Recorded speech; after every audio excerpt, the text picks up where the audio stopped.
France Info. Bientôt 10 € le paquet de cigarettes en France, c'est l'objectif du gouvernement d'ici 2020. En attendant, le prix augmente par palier et c'est aujourd'hui qu'une nouvelle hausse entre en vigueur pour atteindre près de 8 € le paquet. Il s'agit de dissuader bien sûr les fumeurs, mais aussi de pousser les buralistes à changer, à se transformer. Et si les bureaux de tabac en crise devenaient des commerces de proximité? On en débat dans le 12-14 avec nos trois invités. Bernard Gasque, bonjour. Bonjour. Vous êtes président de la Fédération des buralistes d'Île-de-France. Jean Moiroux, bonjour à vous. Bonjour. Président de la FIVAP, la Fédération interprofessionnelle de la VAP. Et nous accueillerons tout à l'heure Louis Potrel, maire du Ferré en Ille-et-Vilaine, vice-président de l'Association des maires ruraux de France. Bernard Gasque d'abord, 1 € de plus dès aujourd'hui. On entre dans le dur, c'est la deuxième augmentation depuis l'arrivée du gouvernement Philippe. Un coup dur pour vous? C'est la plus haute marche que nous allons prendre avant le paquet à 10 € qui avait été annoncé par le candidat Macron et qui a été porté par le gouvernement Philippe pour arriver à ce paquet à 10 € pour 2020. Oui, et dès ce matin, est-ce que vous sentez que ça fait grincer des dents du côté des fumeurs? Il y en a qui sont surpris, d'autres ont fait le plein hier. Il y a eu une grosse charge de cigarettes, de vente de cigarettes. Ouais, je pense. Et puis je pense qu'on va y venir. Il y en a qui passeront certainement sur d'autres produits qui existent déjà sur le territoire français. Est-ce que ces hausses de prix du tabac, Jean Moiroux, tournent à l'avantage finalement du vapotage? Est-ce qu'il y a un effet de vase communicant comme ça? Dans certains sens, oui. Même si je préfère y voir un avantage pour la santé publique des Français, parce que le tabac est la première cause de décès évitable en France, avec plus de 78 000 morts par an. Un chiffre qui est très très élevé par rapport au niveau qu'on peut rencontrer en Grande-Bretagne, qui, partant du même niveau que la France en 1999, a aujourd'hui environ 40% de fumeurs de moins. Alors justement, on va dresser un état des lieux du tabac, du vapotage, des fumeurs aujourd'hui en France avec vous, Émilie Gautreau. Bonjour Émilie. Bonjour les filles. Le tabac en chiffres, expliquez-nous. On compte en France près de 16 millions de fumeurs. Un Français sur 3 âgés de 15 à 75 ans fume. C'est très au-dessus de la moyenne européenne, 26%, nettement plus qu'en Belgique, au Royaume-Uni ou aux Pays-Bas où on compte moins de 20% de fumeurs. Nettement plus aussi qu'aux États-Unis, 15% de fumeurs. D'après le dernier baromètre santé de l'Institut de veille sanitaire, les hommes continuent en France de fumer plus que les femmes, 38,9% contre 30,5%, mais c'est chez les femmes de 55 à 75 ans que la consommation augmente. Le baromètre santé 2016 sur le tabac révélait aussi à quel point le tabac était de plus en plus un marqueur social, avec une baisse de 2010 à 2016 du nombre de fumeurs aux revenus les plus élevés, alors que la proportion avait dans le même temps augmenté chez les Français à faible revenu. Le tabagisme actif est considéré comme étant l'origine de plus de 73 000 décès prématurés en France chaque année et de 90% des cancers du poumon. Et combien ça rapporte aujourd'hui à l'État? On estime que le tabac rapporte environ 14 milliards d'euros de recettes fiscales par an à l'État, TVA comprise, mais dans le même temps, le tabac induit un coût très élevé pour l'État et la société, même s'il est assez compliqué à évaluer. On estime les dépenses de santé directement liées au tabac à plus de 16 milliards d'euros par an. Une étude publiée en 2015 et pilotée par l'Observatoire français des drogues et des toxicomanies allait beaucoup plus loin, en tenant compte du nombre de vies perdues chaque année et des dépenses au sens large engagées par l'État pour les soins, la prévention, la répression. Elle arrivait à un coût annuel du tabac en France de 120 milliards d'euros. Et comment évolue en France le vapotage? En 2016, 3,3% des 15-75 ans vapotaient, 2,5% tous les jours, des proportions dans les deux cas en baisse par rapport à 2014.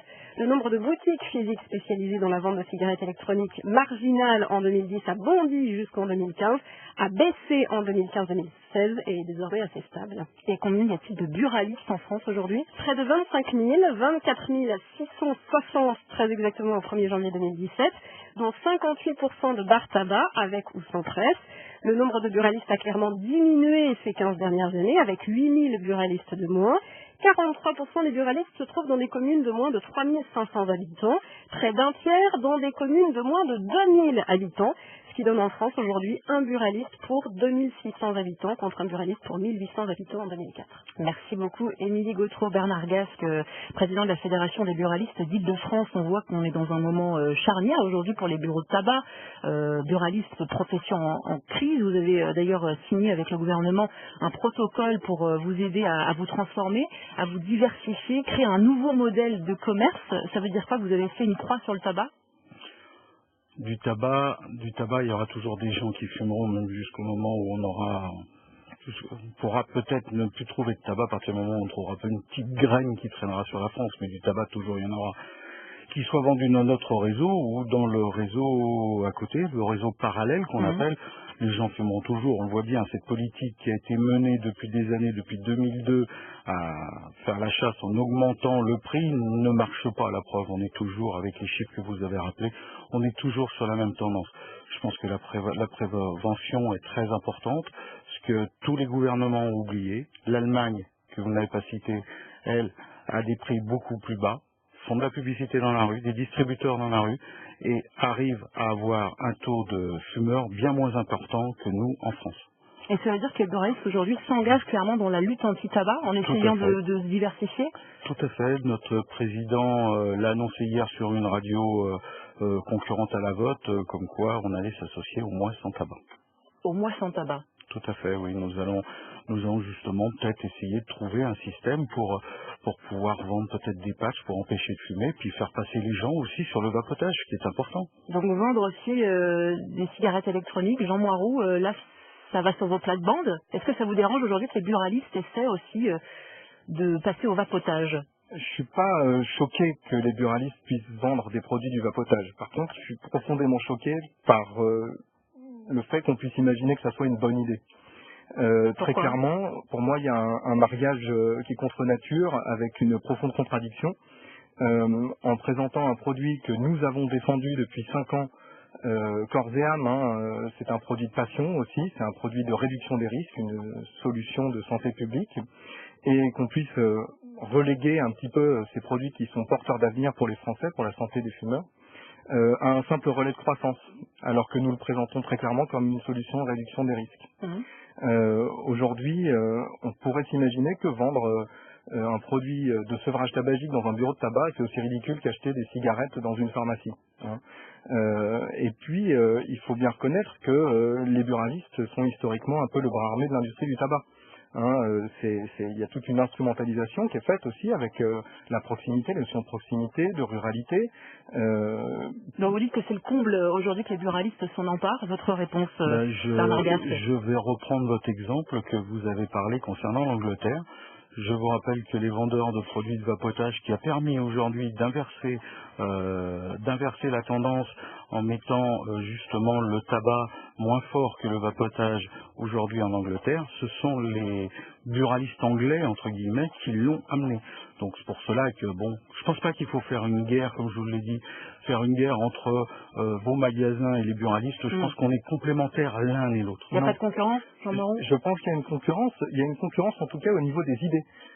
C'est très important de se dire quand même qu'on parle de la première cause de décès évitable et que mettre un fumeur dans un bureau de tabac et essayer de le convaincre en même temps d'arrêter de fumer, en présence de l'objet de sa tentation, du combat qu'il mène au quotidien, c'est totalement contre nature. Et vous dites que donc c'est contradictoire. On va continuer d'en débattre ensemble. Vous restez avec nous. Bernard Gasque de la Fédération des buralistes d'Île-de-France et Jean Moiroux, président de la FIVAP, la Fédération interprofessionnelle de la VAP. On vous retrouve après l'info 13h20, Lauriane Delanoë.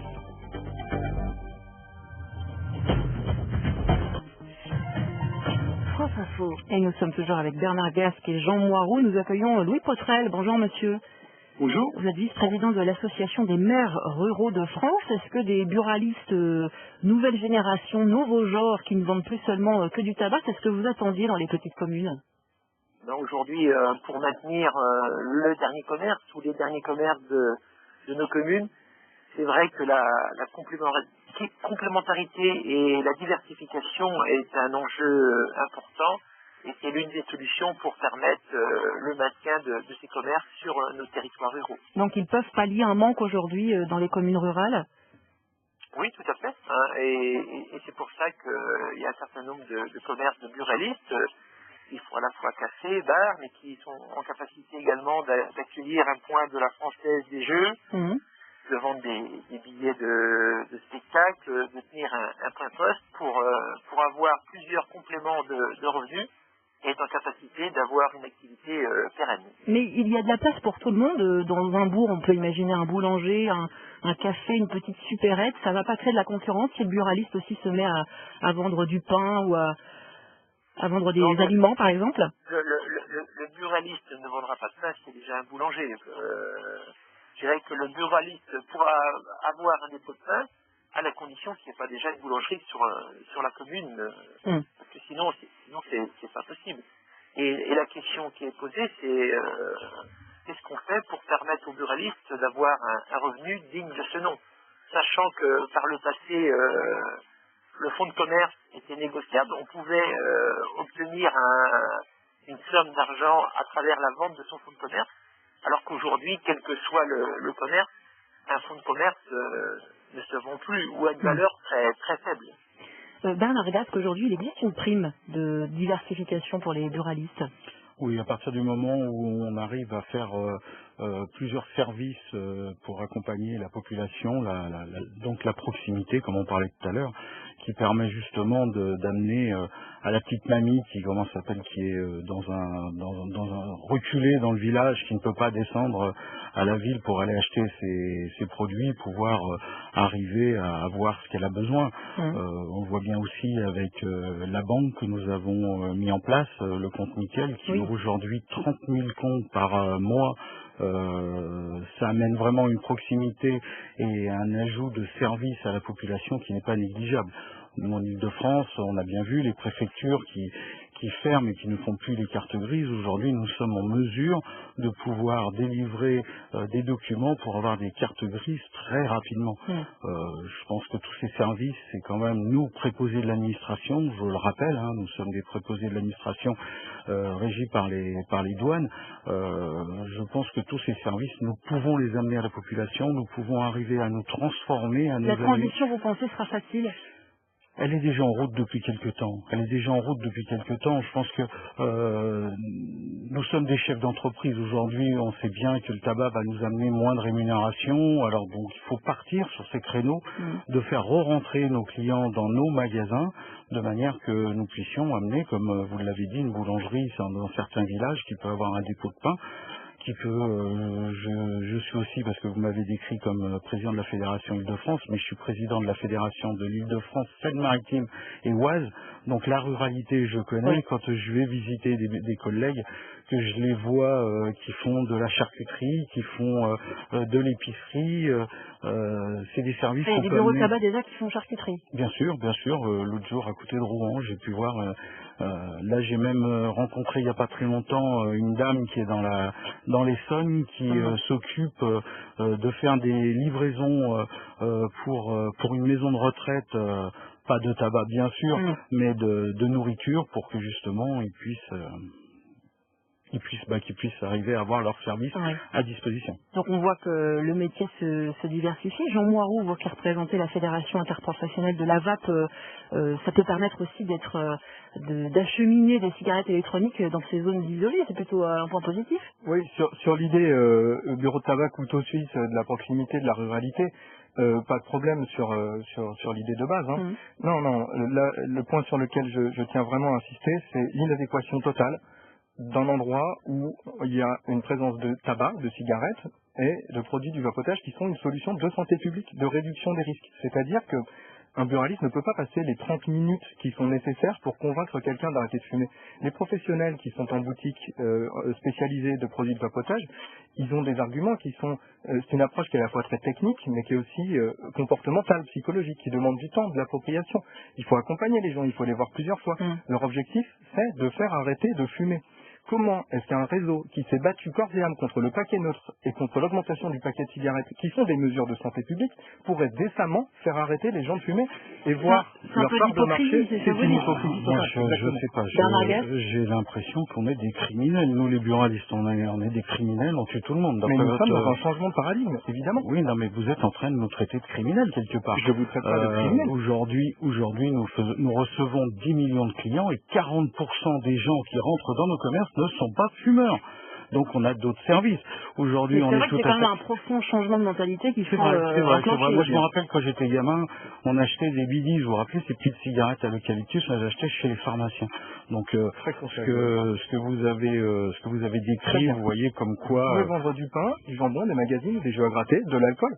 c'est votre sujet. Mon sujet, c'est de dire qu'un produit du vapotage doit être vendu dans une boutique spécialisée. C'est Est-ce sa que vous place. ne craignez pas aussi que ça fasse du tort aux boutiques de vapotage Ce que qui ont je fleuri crains- partout en France? Ce que je crains, c'est qu'une innovation de rupture se retrouve instrumentalisée et donne lieu à un monopole de la distribution. Ah non, Voilà, non, ce qui mais s'est passé en Italie il y a 6 semaines, c'est que le monopole de la distribution des produits du vapotage là, je veux a été reprendre. relégué aux buralistes. Mhm. Le marché s'est effondré et ce qui est en train de se passer, c'est que les vapoteurs italiens sont en train de revenir massivement à la cigarette de tabac. Il faut absolument éviter cette situation. La France a un gros problème de prévalence tabagique et il faut agir. Je suis complètement une d'accord réponse avec vous. sociétale. Complètement d'accord Vous avez avec au moins vous. un point d'accord. Complètement d'accord. Je Je pense qu'il faut qu'il y ait, entre guillemets, cette concurrence qui est saine. Je pense que, comme je l'ai déjà dit, je pense qu'un expert dans la cigarette électronique ne viendra pas dans le réseau des buralistes. Nous sommes plus des généralistes sur la cigarette électronique plutôt que des experts comme vous l'êtes. Vous êtes des experts, vous allez pouvoir développer des produits que nous ne saurons pas faire. C'est votre job. C'est votre job. Je pense que nous, ce qu'on essaye de faire, c'est de faire passer les gens qui fument, les faire passer sur le vapotage. Après, il y a le marché. Après, je pense que vous avez votre part de marché qui existe.